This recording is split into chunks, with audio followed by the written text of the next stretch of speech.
ठीक है, अब हम लोग शुरू करते हैं। देखिए, जो जैसा मैंने पहले बताया कि जब भी समय मिलेगा हम लोग आगे आप लोगों को ब्रीफ करते रहेंगे इस तरह से बुला करके, और जो डेली प्रेस ब्रीफिंग है डीपीओ साहब के स्तर से या जो संबंधित पदाधिकारी हैं उनके स्तर से आपको मिलती रहती होगी। और कभी कभी डायरेक्टली आप लोग भी कॉल कर लेते हैं, या जो संबंधित पदाधिकारी जिनके विभाग का मामला है उनको भी कॉल करके आप जानकारी प्राप्त कर सकते हैं। तो अभी जो सबसे महत्वपूर्ण जो हम लोगों की टॉप प्रायोरिटी में चल रहा है वो है धान अधिप्राप्ति का मामला। धान अधिप्राप्ति का लक्ष्य इस जिले का पिछले साल की तुलना में लगभग 20,000 मीट्रिक टन, पिछले साल 40,000 मीट्रिक टन था तो 20,000 बढ़ा करके 60,000 मीट्रिक टन किया गया। और जो कल तक की रिपोर्ट है, आज का रिपोर्ट तो फाइनल इवनिंग तक होगा, 27,000 मीट्रिक टन से ज़्यादा, मतलब पिछले साल 31 मार्च तक जो खरीद हुई थी उससे ज़्यादा हम लोगों ने खरीदारी अभी कर ली है। और जैसा आप लोग जान रहे हैं कि माननीय मुख्यमंत्री जी ने एक उच्च स्तरीय समीक्षा की थी अभी इसी सप्ताह में, और उसमें फिर ये हुआ कि 21 फरवरी तक अधिप्राप्ति का कार्य किया जाए। तो वो तिथि बढ़ गई है। कुछ जगह पर घूम करके हम लोगों ने भी देखा है, अन्य सीनियर ऑफिसर्स ने भी विजिट किया है। जहाँ भी जो समस्या आ रही है उसका हम लोग निराकरण कर रहे हैं। पहले एक गनी बैग जो बोरा होता है जिसमें चावल रखा जाता है उसकी समस्या थी, तो वो दूर हो गई है। 600 बेल से ज़्यादा हम लोगों को गनी बैग मिल गया है और आवश्यकता अनुसार हम लोग पैक्सों को ही उपलब्ध करा रहे हैं। कैश क्रेडिट भी दिया गया है, और जैसे जैसे CMR मतलब जो चावल जो गिराया जाना है SFC में वो गिराया जा रहा है, उसी हिसाब से हम लोग कैश क्रेडिट का फ्लो भी करवा रहे हैं। अभी 13 करोड़ से ज़्यादा का पुनः जो है कैश क्रेडिट वो अभी सभी पैक्सों को पिछले 2 दिन में दिया गया है।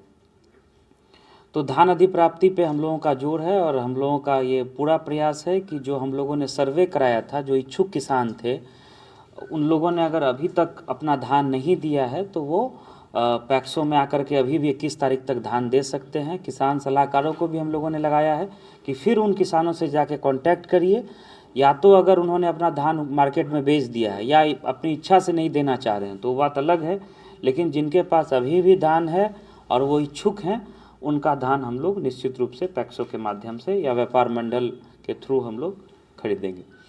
तो ये धान अधिप्राप्ति का है।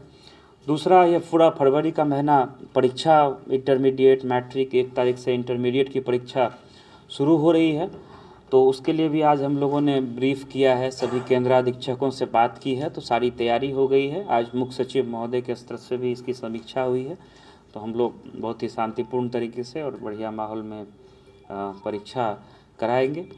अन्य जो कुछ महत्वपूर्ण विषय हैं जो सरकार की भी प्राथमिकता है और जो विभागों से भी लगातार इसका रिव्यू होता है, एक तो है कि अनुग्रह अनुदान के जो भी लंबित मामले हैं उसका हम लोगों ने भुगतान करने का निर्देश दिया है सभी अंचल अधिकारियों को, और काफ़ी भुगतान हुआ भी है।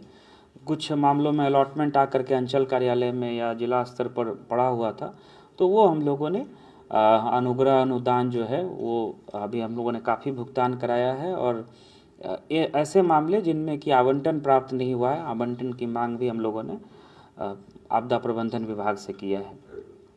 इसके अतिरिक्त जो कोविड से जिनकी डेथ होती है, कोरोना पॉजिटिव जो भी व्यक्ति जिनकी डेथ होती है, तो उनको 4 लाख रुपया मिलता है। तो ऐसे कई मामलों में भी हम लोग को राशि प्राप्त हुई थी मुख्यमंत्री राहत कोष से, तो वो भी राशि का हम लोगों ने भुगतान किया है। तो हम लोगों की ये प्राथमिकता है कि जो भी प्राकृतिक आपदा से या जो सामूहिक दुर्घटना होती है, दोनों में 4 लाख रुपये का मिलता है। तो वो ऐसी अगर दुर्भाग्यपूर्ण कोई घटना होती है तो जिनकी डेथ हुई है उनके निकटतम परिजनों को हम लोग 24 से 48 घंटे के भीतर हम लोग अनुग्रह अनुदान की राशि उपलब्ध करा दें। आवंटन की स्थिति को देखते हुए ये व्यवस्था हम लोग सुनिश्चित करा रहे हैं। म्यूटेशन के मामले जो पेंडिंग मामले हैं वो हम लोगों का अगला टारगेट है कि म्यूटेशन के मामलों को हम लोग फरवरी के अंत तक कि कोई भी काल बाधित मामला न बचे, मतलब एक्सपायर्ड एप्लीकेशन न बचे, ये हम लोगों का अगले महीने का प्रयास रहेगा।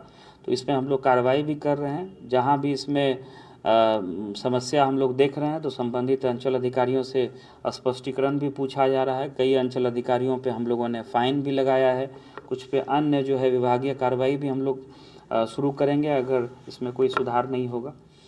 जल जीवन हरियाली अभियान आप लोग सब लोग जानते हैं कि महत्वाकांक्षी माननीय मुख्यमंत्री जी का एक अभियान है, एक इसमें कई सारी योजनाएं हैं जो कि चल रही हैं। तो उसी में जो पंचायती राज विभाग से जो काम अभी हम लोगों का होना है, तो पंचायती राज विभाग से सारे कुओं का जीर्णोद्धार होना है। तो ज़िले में जो मेरी जानकारी है लगभग 3000 के लगभग कुएँ, एग्जैक्ट डाटा आप लोग ले लीजिएगा, हो सकता है थोड़ा सा मिस कर रहे हो। तो उन सभी कुओं का पंचायतों के माध्यम से जीर्णोद्धार होना है। तो वो एस्टीमेट हम लोग बनवा रहे हैं, और जैसे ही हम लोग को निर्देश मिलेगा और राशि 15वें वित्त आयोग की है, तो उससे हम लोग कुओं का जीर्णोद्धार शुरू करवाएंगे।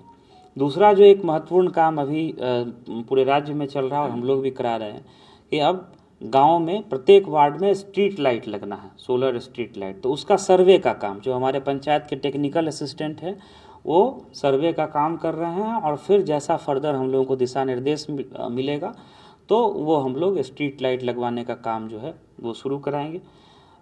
नल जल जो 7 निश्चय के तहत नल जल योजना है, उसमें भी तेज़ी से काम चल रहा है। कुछ जो वार्ड छूटे हुए हैं उसमें हम लोगों का पूरा प्रयास है कि फरवरी के अंत तक उसको हम लोग ख़त्म करा दें। और नल जल योजना की मॉनिटरिंग के लिए जो पंचायत स्तर पर जो पंचायती राज विभाग से जो योजनाएं की गई हैं, उसमें IoT डिवाइस लगाना है। IoT डिवाइस एक ऐसा डिवाइस है जो रियल टाइम बेसिस पे ये बता सकता है कि उस स्कीम से लोगों को पानी मिल रहा है या नहीं मिल रहा है। उसका डैशबोर्ड जिला स्तर पे लगेगा।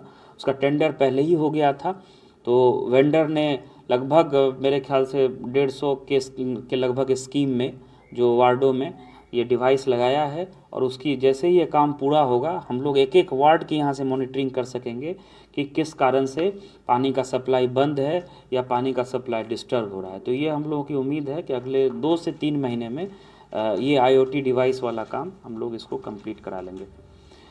कोरोना से संबंधित जो कोविड-19 की रोकथाम के लिए जो टीकाकरण होना है, तो अभी आप लोग जान रहे हैं कि जो हेल्थ वर्कर्स हैं, आंगनवाड़ी सेविका सहायिका, उन लोगों का लग रहा है बहुत जल्दी अगले हफ्ते से, मतलब फरवरी का जो प्रथम सप्ताह गुजर जाएगा उसके बाद हम लोग 10 तारीख के आसपास से उम्मीद कर रहे हैं कि इसमें अन्य लोगों को भी जो मतलब फ्रंट लाइन वर्कर होते हैं, सरकारी कर्मी हैं, पुलिस के कर्मी हैं, जिनका कि पहले इंटरेक्शन होता है अगर कोई कोविड पॉजिटिव या सस्पेक्टेड व्यक्ति मिले, तो उनका टीकाकरण भी बहुत जल्दी मतलब हम लोगों की तैयारी चल रही है। और जैसा विभागीय निर्देश मिला है, बहुत जल्दी हम लोग इसको भी शुरू कराएंगे।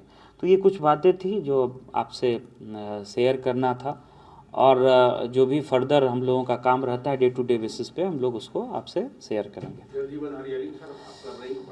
रैंक बढ़ा है, और हम लोगों को पूरी उम्मीद है कि जो हम लोग इस महीने का रैंकिंग जो भेजेंगे 31 तारीख को, जो कि अगले महीने 15 के आसपास आएगा, हम लोग टॉप 10 में रहेंगे।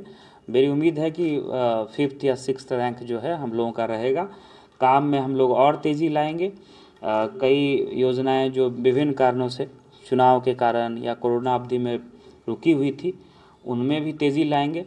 कुछ जो बड़ी परियोजनाएं हैं उस पर भी काम चल रहा है। जैसे आपका सबसे इम्पोर्टेंट है उसमें NH80 और आपका सुल्तानगंज वाला जो पुल बन रहा है और विक्रमशिला सेतु के पैरेलल, ये टॉप प्रायोरिटी में है। तो NH80 में भूअर्जन की कार्रवाई हम लोग उसमें बहुत तेज़ी ला रहे हैं। टोटल 92 विलेजेस में हम लोगों को लैंड एक्वायर करना है। तो उसमें से हम लोगों ने प्राक्कलन, जहाँ तक मुझे ध्यान आ रहा है, 45 गाँव का हम लोगों ने स्वीकृत कर दिया है। उसका पंचाट भी तैयार हो रहा है। 10 से 15 फरवरी के आसपास उन गाँव के रैयतों का भुगतान शुरू हो जाएगा।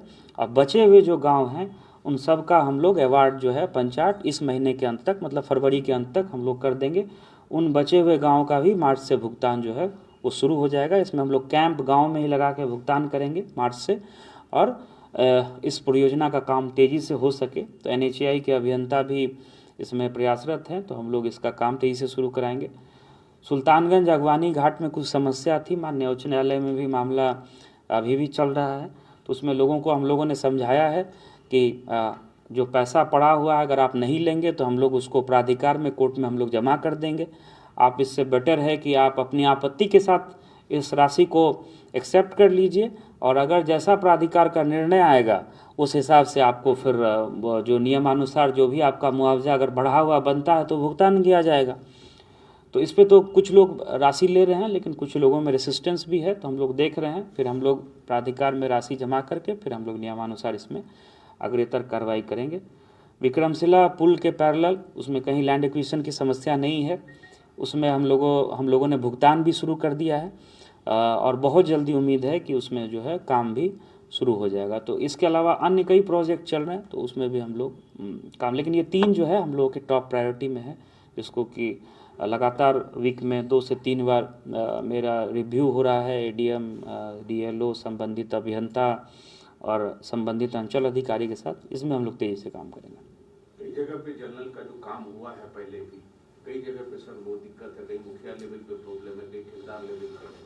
नहीं, देखिए जहाँ भी जो शिकायत आएगी, जैसे लोक शिकायत निवारण कानून के तहत ये कवर्ड है, अनुमंडल स्तरीय लोक शिकायत निवारण का ऑफिस बना हुआ है, वहाँ पीजीआरओ बैठते हैं, एक सीनियर ऑफिसर। कहीं भी कोई समस्या अगर किसी को है तो उसमें आवेदन दे करके सुनवाई होगी, जो दोषी होंगे उन पर कार्रवाई होगी, और जो मेरे भी संज्ञान में आता है उसको हम लोग वीडियो के माध्यम से चेक भी करवा लेते हैं, और लोक शिकायत में भी लोग शिकायत दे करके और उसमें कार्रवाई का प्रोविज़न है, उसमें हम लोग कार्रवाई सुनिश्चित कराएंगे। मुख्य सचिव सर कोविड-19 और समीक्षा किए हैं। हाँ, कोविड-19 में वही जो आपको मैंने बताया कि अब 10 तारीख के आसपास 5 से 10 के बीच में निर्णय हो जाएगा। जो हेल्थ वर्कर के अलावा जो फ्रंट लाइन वर्कर हैं, जो कर्मी हैं, पुलिसकर्मी हैं, राजस्व के कर्मी हैं, तो जिनका इंटरेक्शन रहता है ज़्यादा सामान्य पब्लिक से, तो उनके लिए भी ये टीकाकरण जो है ये ओपन होने जा रहा है। हाँ, तो मतलब अभी तो जो फ्रंट लाइन वर्कर है उसमें जैसा आएगा गाइडलाइन आप लोगों को भी इंक्लूड करेंगे उसी हिसाब से। वो यही सारी स्थिति है, और कुछ पूछना हो तो पूछे, नहीं तो हम लोग समाप्त करेंगे। कोरोना से सर जो मौत हुई है, कितने लोगों को मुआवजा मिला है? ये डेटा ये इसको आपदा से लेकर के दे दीजिएगा, दे देंगे आप लोगों को कि कितने लोगों को मिला। क्या हो सकता है इसमें हो भी लिखा हुआ, हम देखेंगे, एक बार देख लीजिएगा। हाँ।